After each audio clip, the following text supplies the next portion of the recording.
तब तो इतना हमें कुछ नहीं पढ़ाएगी। आज ये नए नए टॉपिक आ रहे हैं तो हम कह नहीं सकते। लेकिन मुझे अगर वोट बैंक में, अगर मैं शायद मैं खुद अगर इलेक्शन में खड़ा हो गया तो मैं शायद यही रोटी पकाऊंगा कि आपका नाम यूनिस खान है, आप आगे आइए सर। सर मेरे हिसाब से तो अगर कोई ट्रेडिशन मान रहा है तो उसे फॉलो करने दीजिए। जो सभ्यता चली आ रही है 10 साल से 50 साल से, कोई कर रहा है करने दीजिए, हमारे पे क्या फर्क पड़ता है। उसको क्या गलत लगता है, क्या सही लगता है, जो गद्दी पे बैठा है वो अपने हिसाब से शासन करता है। शिवानुज चौधरी जी, उनके लिए भी दंडित कहने के लिए कह रहे थे कि हम जिनने कानून का पालन किया हो, जिन्होंने वहाँ की जो सिस्टम से कानून व्यवस्था को अच्छी तरह से संभाला हो, उन्हीं को जेल में गिरने की बात करते हैं। तो आपको इससे ही पता लग जाएगा इस समाजवादी पार्टी की जो विकृत मानसिकता है ये सनातन के कितने खिलाफ है। वेरी ऑनेस्टली सर, हमने कभी औरंगजेब का जिक्र ही नहीं सुना था, ना हिंदू कम्युनिटी में ना मुसलमान कम्युनिटी में। फिलहाल ये कुछ दिनों से ही हो रहा है। औरंगजेब कौन था? एक राजा था, खत्म, मर गया, खत्म हो गई बात उसकी। क्योंकि रामजी लाल सुमन को ये नहीं पता कि भारतीय संस्कृति क्या है। उनको इस बात की गारंटी कह रहा हूँ, यदि उनसे अभी ये पूछ लिया जाए कि गाजी कौन कहलाता था। नमस्कार, आप देख रहे हैं न्यूज़ कॉरिडोर्स और मैं हूं आपके साथ शालू सिंह। आज जो है देश में दो बड़े मुद्दे हुए, एक सलार गाजी का मुद्दा जो इतने दिनों से चल रहा है, दूसरा राणा संगा का मुद्दा, जो कि ये भी एक बहुत बड़ा मुद्दा है क्योंकि संसद में उठाया गया है। सपा के सांसद ने जो है बयान दिया है और एक तरह से इसे हिंदू विरोधी बोला जा रहा है। इसके खिलाफ जो है बीजेपी भी मुखर होकर सामने आ रही है और बोल रही है ये जहर देने वाला बयान है। और वहीं दूसरी तरफ करणी सेना बोल रही है कि हम आंदोलन करेंगे कि हमारे जो है राजा के खिलाफ कैसे कोई ऐसे बोल सकता है। हमें सलार गाजी के बारे में जानकारी देंगे भास्कर जी कि आखिर ये पूरी खबर क्या है। देखिए, हिंदू मुस्लिम का जो विवाद है वो हिंदुस्तान में नया नहीं, चाहे आज़ादी से पहले का हो चाहे आज़ादी से बाद का हो। इतिहास के पन्नों में कुछ तारीखें दर्ज हैं। उन्हीं तारीखों में से एक तारीख निकाली गई सालार मसूद गाजी की, जिसकी बहराइच में कब्र है, जिसको सुहेल देव ने युद्ध में हरा दिया था और वहीं पर उसकी कब्र बन गई। बाद में इतिहास बदला या बदलवाया गया या क्या हुआ पता नहीं, लेकिन उस कब्र पर मेला लगने लगा और उस मेले पर योगी की पुलिस ने अंकुश लगा दिया। अंकुश लगाते ही बवाल शुरू हो गया, सियासत शुरू हो गई। अब उस सालार मसूद गाजी का इतिहास खोदा जा रहा है, हर किताब के पन्ने खोजे जा रहे हैं। निकल के इतना आता है कि बंगाल में एक सालार गाजी था और एक सालार मसूद गाजी था, गजनवी का भतीजा। अब बंगाल वाला जो गाजी था वो फ़कीर था, उदार था और उसके नाम पर वहाँ मज़ारें हैं और वहाँ लोग दर्शन करने जाते हैं और दुआएं मांगते हैं। शायद उसी के नाम पर बहराइच में भी मेला लगने लगा या कुछ और इतिहास जो भी रहा हो सकता है। लेकिन राणा सांगा वाला किस्सा भी दिलचस्प है कि वो जयचंद कौन है जो राणा सांगा के ज़रिए बाबर और पता नहीं क्या क्या चीज़ें लेके आ गया है। तो इसमें मैं हरीश को इसमें मैं हरीश को लाना चाहूँगा क्योंकि हरीश ने पूरी जानकारी इकट्ठा की है कि वो रामलाल जी सुमन ने बोला क्या था। देखिए, रामजी लाल सुमन जो है राज्यसभा में खड़े होते हैं, कहते हैं कि जो ये कहा जाता है कि मुसलमानों को ये कहा जाता है कि बाबर की औलादें हैं, उन्हें इतिहास का ज्ञान नहीं है। वो स्पष्ट शब्दों में कहते हैं कि बाबर को देश में राणा सांगा लेकर आया था। तो जो मुसलमानों को बाबर की औलाद कहते हैं वो खुद भी तो राणा सांगा की या गद्दार की औलाद हुए। उन्होंने राणा सांगा को गद्दार कहा, राजपूतों को गद्दार कहा और फिर सनातनियों को, यदि इसके कैनवस को बड़ा कर दें तो सनातनियों को जो है गद्दार कहा। और ये बयान उन्होंने जो दिया राज्यसभा में दिया, संसद के पटल पर दिया, चेयर से उन्हें लगातार कहा जाता रहा कि मर्यादाएं ना भूलें। लेकिन वो तारीख एक निकाल ली गई जब बाबर भारत में आया था और उसका आरोप मढ़ दिया गया राजस्थान के वीर राजपूतों पर, सनातनियों पर, और उन पर इल्ज़ाम लगाने की कोशिश हुई। फिर हालांकि इस मुद्दे पर जो है विवाद भी हुआ, बीजेपी की तरफ से विरोध दर्ज कराया गया, लेकिन रामजी लाल सुमन अपनी बात पर अड़े रहे और वो कहते रहे कि उन्होंने जो कहा उसमें कुछ गलत नहीं कहा है। तो इस मुद्दे पर हमारे साथ बात करने के लिए मौजूद हैं। आपका नाम क्या है? नाम भूदेव है जी। तो ये जो देश में चल रहा है हिंदू मुस्लिम और आक्रांताओं को ऐसे बताना कि ये जो तो सूफी संत थे, फिर वहीं पे हिंदुओं के खिलाफ जहर उगलना, आपको ये किस हद तक सही लग रहा है कि देश में ये क्या कुछ हो रहा है? देखो, मैं पहले तो अगर ये रामजी लाल सुमन जी से एक शब्द पूछना चाहता हूँ। हो सकता है उन्हें नहीं पता हो क्योंकि उनकी सोच ही पेरियारवादी है। इस देश के दुश्मनों जो इस देश की संस्कृति के खिलाफ है, वही रामजी लाल सुमन की जो है सोच है, क्योंकि रामजी लाल सुमन को ये नहीं पता कि भारतीय संस्कृति क्या है। उनको इस बात की गारंटी कह रहा हूँ, यदि उनसे अभी ये पूछ लिया जाए कि गाजी कौन कहलाता था, तो वो गाजी के बारे में भी नहीं बता सकते। जब अपने आप में गाजी शब्द वही है कि जो हजारों हिंदुओं से शुरुआत करता था और लाखों हिंदुओं की हत्या करता था, तो उसे इनका जो धार्मिक सबसे बड़ा धार्मिक योद्धा माना जाता था। गाजी की उपाधि से इन्हें विभूषित किया जाता था। जो इस्लाम का जो योद्धा कहलाते हैं इसे, कि यह धार्मिक व्यक्ति है, परंतु कौन देता था? खलीफा, यानी इस्लाम का खलीफा। मेरे मन में एक सवाल आ रहा है, औरंगजेब की कब्र खोदने से अब क्या मिलेगा और गाजी की कब्र को उखाड़ने से क्या मिलेगा? ये एक सोचने वाला विषय नहीं? नहीं, मैं बताऊंगा, इसके बारे में भी सब बताऊंगा। पहले आप गाजी शब्द को ही सुन लीजिए कि गाजी का मतलब क्या होता है। मौलाना क्या होते हैं, मौलवी क्या होते हैं, वो सब शब्दों की व्याख्या अलग है। मौलाना अलग है, डिग्री है, वो अलग है। गाजी का मतलब ये होता है जिसने हजारों हिंदुओं लाखों हिंदुओं का कत्ल किया। हिंदू नहीं, इस्लाम के प्रचार के लिए जो योद्धा तैयार हुआ हो, इस्लाम के प्रचार के लिए जो हत्या करता हो, इस्लाम के जिसने हिंदुओं की हत्या की हो, यानी गैर मुस्लिम की हत्या करने। हाँ, ये शब्द ज़्यादा अच्छा है। ये परंतु मेरे संदर्भ में, मेरे देश के संदर्भ में मैं हिंदुओं की हत्या ही कहूँगा, क्योंकि उसने मेरे देश में हत्याएं की हैं। इसलिए उसे बगदाद के खलीफा ने उसे गाजी की उपाधि से विभूषित करता था, वो कि तुम गाजी हो, तुम इस्लाम की दृष्टि में सबसे बड़े धार्मिक योद्धा हो, कि तुमने जो है मैंने आपकी बात सुन ली। चलिए, मान लिया गाजी तो नाम मिल गया ना उसको। जी हाँ। लेकिन उस गाजी की कब्र अब खोदने से क्या मिलेगा? 11वीं सदी की गाजी जो कब्र वहाँ पे दफन है, उसको आप 21वीं सदी में खोद रहे हैं 2025 में, तो उससे क्या निकलेगा? इससे ये निकलेगा कि जो हमारे शिवाजी महाराज हैं या पहले हमारे पूर्वज रहे, वो हमारे प्रेरणा स्रोत हैं। जैसे कि अब मुझे बताइए कि जिसने अपने भाइयों का कत्ल किया हो, जिसने अपने पिता को प्यासा किया हो, प्यासा। औरंगजेब पे नहीं जा रहे हैं हम खाली ये जानना चाह रहे हैं कि जो ये विवादित मुद्दे उठाए जा रहे हैं, इन विवादों का समाधान सियासत से होगा, बातचीत से होगा या नहीं होगा? देखो, बातचीत को तो मानेंगे नहीं, क्योंकि जब इनमें जब स्टडी है ना, इस्लाम की जो स्टडी में इन बच्चों को जो पढ़ाया जाता है कि ये जो इस्लाम को ना मानने वाला काफिर है, और काफिर का तो आपको कुरान और हदीस में सब कुछ दे रखा है कि जो इस्लाम को ना मानने वाला है वो काफिर होता है, और काफिर पर घात लगाकर हमला करो, उनकी हत्या करो, उनकी संपत्ति लूटो। तो इसमें आप कैसे कह सकते हैं कि ये जो है राजी से मान जाएंगे? मुझे लग रहा है कि वेद और पुराण से ज़्यादा आपने कुरान पढ़ लिए इसमें। बिल्कुल पढ़ लिए, जब तो कह रहा हूँ ना, क्योंकि आयत नंबर 5 से लेकर आयत नंबर 9 में ये स्पष्ट दे रखा है, आयत नंबर 23 में दे रखा है कि जहाँ कहीं भी जिन लोगों ने हमारी आयतों को मानने से इनकार किया है, हम उन्हें जल्दी ही अग्नि में झोंक देंगे। जब उनकी खालें पक जाएंगी तो हम उनको दूसरी खालों में बदल देंगे, ताकि वो यातना का रसासाधन कर ले। निसंदेह अल्लाह बड़ा रहमशील है। जब हरम के महीने बीत जाए, इन मुशरिकों को, इन मूर्ति पूजकों को जहाँ कहीं पाओ मारो काटो, और जब तक मारते रहो जब तक कि ये इस्लाम ना धर्म ग्रहण कर लें। निसंदेह अल्लाह ने प्रभुत्वशाली तत्व दर्शाया है। ए ईमान वालो, काफिर तुम्हारे निसंदेह खुले दुश्मन है। इन ईसाइयों को अपना भाई। हरीश भी कुछ पूछना चाह रहे हैं। ये आपने अच्छी बात बताई। अभी जो आप कह रहे थे, इस्लाम की बात कर रहे थे, आप कुरान को, हदीस को कोट कर रहे थे। मैं ये कह रहा हूँ कि आज समाजवादी पार्टी के सांसद रामजी लाल सुमन, वो तो हिंदुओं को ही काफिर कह रहे हैं कि ये तो गद्दारों की औलाद है। ये क्या है भैया? ये गद्दारों की औलाद क्या है? मैंने आपको पहले ही बता दिया, जो रामजी लाल सुमन की जो बुद्धि है ना, वो किसकी है? जो तमिलनाडु का एक राक्षस हुआ था, मैंने आपका उसका नाम भी बता दिया है।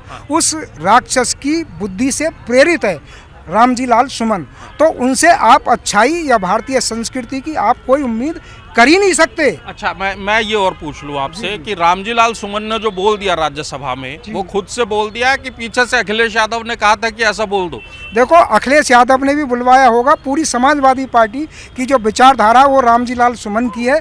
इनकी एक ही बात है, इसमें कोई संदेह नहीं है। सबकी सब पार्टी एक ही है। वो जो अभी एक हमारे संभल के थे, शिवानुज चौधरी जी, हाँ। उनके लिए भी दंडित कहने के लिए कह रहे थे हाँ। कि हम जिनने कानून का पालन किया हो, हाँ। जिन्होंने वहाँ की जो है सिस्टम से कानून व्यवस्था को अच्छी तरह से संभाला हो, उन्हीं को जेल में गिरने की बात करते हैं। तो आपको इससे ही पता लग जाएगा इस समाजवादी पार्टी की जो विकृत मानसिकता है, ये सनातन के कितने खिलाफ है। तो राणा सांगा तो हमने सुना बहुत वीर थे, बहुत महान थे। हमने राजस्थान जब आप जाएंगे तो देखेंगे राणा सांगा ने कितना काम किया था, वहाँ उनकी जय जय होती है।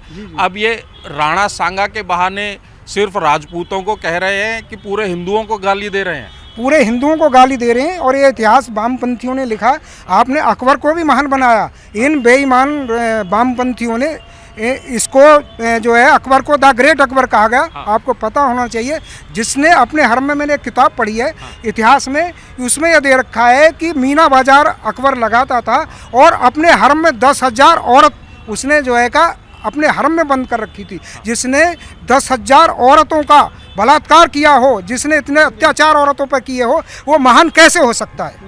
ये राजतंत्र और लोकतंत्र की लड़ाई में उलझ गए। आज लोकतंत्र है, राजतंत्र की बात अपने आप में अलग होती है। और लोगों से राय लेंगे कि उनका क्या कहना है। सुहेल देव बड़े थे जिन्होंने गाजी को मारा, या रामजी लाल सुमन जो बोल रहे हैं वो सही है? चलिए आगे चलते हैं। कनॉट प्लेस में घूमते घूमते हम दरगाह हजरत शाह मोहम्मद अब्दुल सलाम साहब फरीदी चिश्ती तक पहुंच चुके हैं।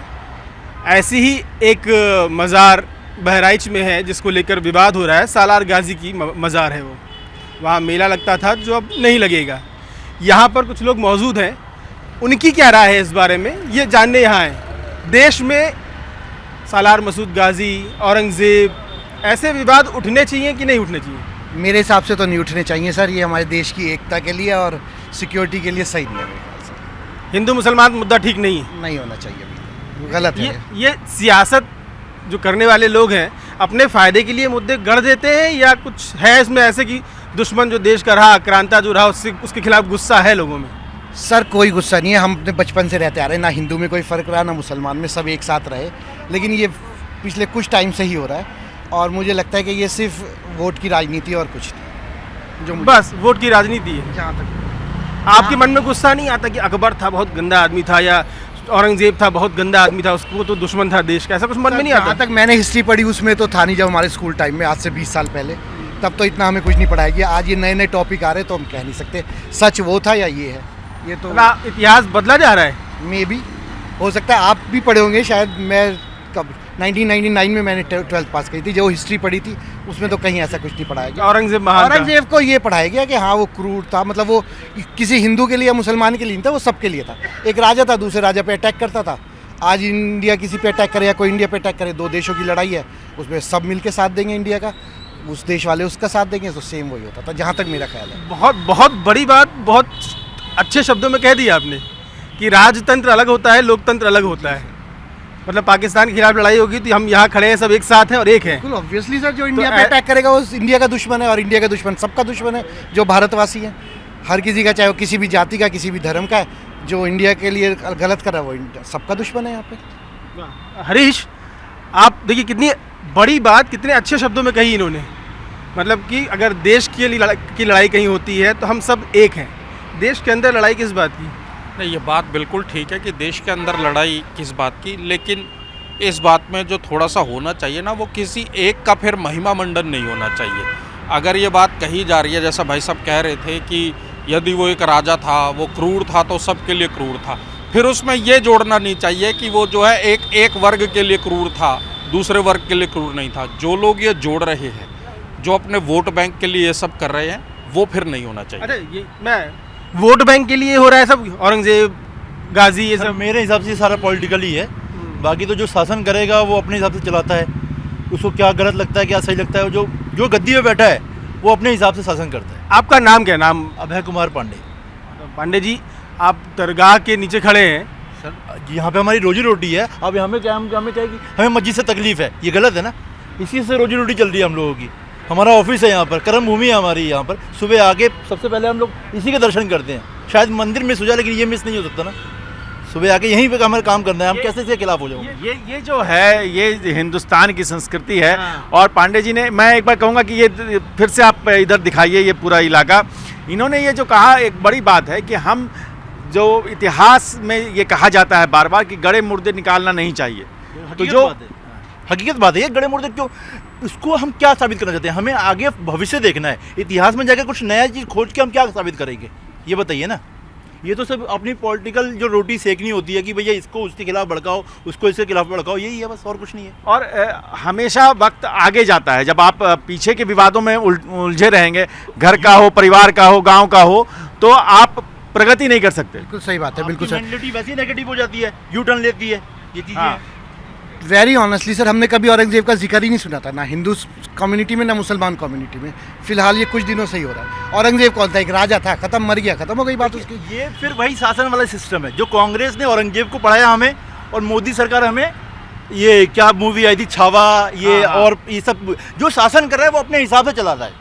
आप समझ रहे हो मेरी बात को? एक जो आप ये देखिए कि फिर दोबारा कांग्रेस आएगी, फिर शायद हमें फिर दोबारा औरंगजेब पढ़ाया जाएगा। हम तो जनता है ना, हमें तो जो शासन करने वाला है, जो हमें चला रहा है, हम चल कर रहे हैं। हमारा काम क्या है, 9 से 6 नौकरी करनी है, उसके बाद उनके हिसाबों पे नाचना है। सिंपल ये जो देखिए रोजी रोटी, विकास, ये जो बड़े मुद्दे हैं, और बहुत बड़ी बात पांडे जी ने कही कि हम कौन से मुद्दे पर बात करते हैं, कौन से मुद्दे पर चर्चा करते हैं, ये तय करना हमारा काम है, और हमको किसी के हाथ की कठपुतली नहीं बनना चाहिए। क्या सर? बिल्कुल सही बात है सर। आज जनता को जागरूक होना चाहिए, पढ़ी लिखी जनता है, उसे पता है कि देश के लिए और हमारे लिए, समाज के लिए क्या अच्छा है क्या नहीं। वो राजनीति उनका काम है, वो अपना काम कर रहे हैं, हमें अपना काम करना है। सर देखिए, हमारा जैसे टूर एंड ट्रैवल का काम है, मैं ये नहीं देखूंगा कि मेरा क्लाइंट हिंदू है कि मुस्लिम है, जो मैं उससे पैसे लूँगा उसी हिसाब से सर्विस दूंगा। मेरे को तो अपना काम करना है ना सर, मुझे उससे कोई मतलब नहीं है कि वो मोहम्मद यूनिस खान आया है मेरे पास टूर लेने के लिए या अभय कुमार पांडे आया है। ये आप समझ रहे हैं मेरी बात को? मुझे अपना काम करना है, मुझे इससे कोई मतलब नहीं है कि वो मोहम्मदन है, हिंदू है, क्रिश्चियन है, सिख है। ये हिंदुस्तान की रवायत है, और हर जगह यही होता है। आप चाय की दुकान पे जाएं, आप डॉक्टर के पास जाएं, आप रेलवे में सफर करें, आप कभी नहीं, जाति नहीं पूछता है सर, कोई जाति नहीं पूछता है, नहीं धर्म पूछता है, नहीं जाति पूछता। लेकिन मुझे अगर वोट बैंक में, अगर मैं शायद मैं खुद अगर इलेक्शन में खड़ा हो गया तो मैं शायद यही रोटी पकाऊंगा कि आपका नाम यूनिस खान है, आप आगे आइए सर। हाँ। इस मोहम्मदन एरिया में आप सबसे आगे बढ़िए, मेरे से आगे चलिए। हाँ। पंडित में जाऊंगा तो चौरसिया साहब आप आगे बढ़िए। ये करना होता है ना सर, ये करना पड़ता है, ये उनकी कर्म भूमि है, ये उनका स्टाइल है। तो मैंने वही बताया कि जो सत्ता में रहेगा वो अपने माइंड से अपने तरीके से काम करता है। तो जो दिखाया है, जिस तरीके से आप बात कर रहे हैं, उसी औरंगजेब, ये सब मूवियों की बात से ही इस क्वेश्चन उठ रहे हैं। आप मेरे पास आए हो, मैं आपको बोल रहा हूँ, ये सब वही है सर। आज तक कभी छावा का नाम नहीं आया था, फिल्म बना दी गई, अब लगातार फिल्में बन रही हैं। फिर कांग्रेस आएगी, फिर दोबारा वही। कहाँ के रहने वाले हैं आप? मैं बिहार का हूँ सर। बिहार का? मोतिहारी जिला है। मोतिहारी जिला। ये देखिए, मोतिहारी जिले से पांडे जी आए हैं, आज बिहार दिवस भी है। हाँ हाँ, मेरा स्टेटस चेक कीजिए सर, बिहार के बारे में लिखा हुआ है सर। प्राउड बिहारी? बिल्कुल 100% सर। बिहारी को बोलने से नाराज तो नहीं होते? अरे सर, हम कहते हैं, हमारा जो यहाँ देखिएगा, बोर्ड दिखाइएगा, बोर्ड दिखाइए, बोर्ड दिखाइए, उस पर क्या लिखा है एक बार जाके खुद देख लीजिए। अच्छा, नमस्ते बिहार, नमस्ते बिहार। देखिए, तो हम लोग इसको प्राउड करते हैं सर। सेंटर में लिखा हुआ है नमस्ते बिहार, और ये बिहार वाला नहीं है जो पुष्प विहार, प्रीति विहार बोला नहीं है, बिहार लिखा है वर्ड से, बिहार। तो ये जो है बहुत प्रेम की बात कर दी है। आज आपने भी बहुत अच्छी बात कर दी और बहुत मुद्दे की बात कर दी। तो अब कंक्लूड करते हुए एक मैसेज दे दीजिए कि क्या होना चाहिए इस तरह के मेले, दरगाह, कब्र, इसके मुद्दों पर क्या होना चाहिए? सर मेरे हिसाब से तो अगर कोई ट्रेडिशन मान रहा है तो उसे फॉलो करने दीजिए। जो सभ्यता चली आ रही है 10 साल से, 50 साल से, कोई कर रहा है, करने दीजिए, हमारे पे क्या फ़र्क पड़ता है। मेरे हिसाब से हमें तो कोई बड़ा एग्जांपल क्या होगा, हम मस्जिद के नीचे काम कर रहे हैं, मेरा नाम अभय कुमार पांडे है, मस्जिद के नीचे आके मेरे अंदर मंदिर भी है, तो इससे बड़ी सभ्यता क्या होगी इंडियंस की? मस्जिद के अंदर मंदिर बना रखा है। और बताइए, बहुत खूबसूरत बात है। एग्जाम्पल क्या दे सकते हैं आपको? और ये हिंदुस्तान दिल्ली का दिल, आप देखते रहिए न्यूज़ कॉरिडोर्स, अपनी राय दीजिए। पांडे जी से फिर आएंगे मिलने के लिए, बहुत अच्छा लगा बात करके। Thank you. न्यूज़ कॉरिडोर्स आप हमें यूट्यूब पर, इंस्टाग्राम पर, एक्स पर और फेसबुक पर फॉलो कर सकते हैं।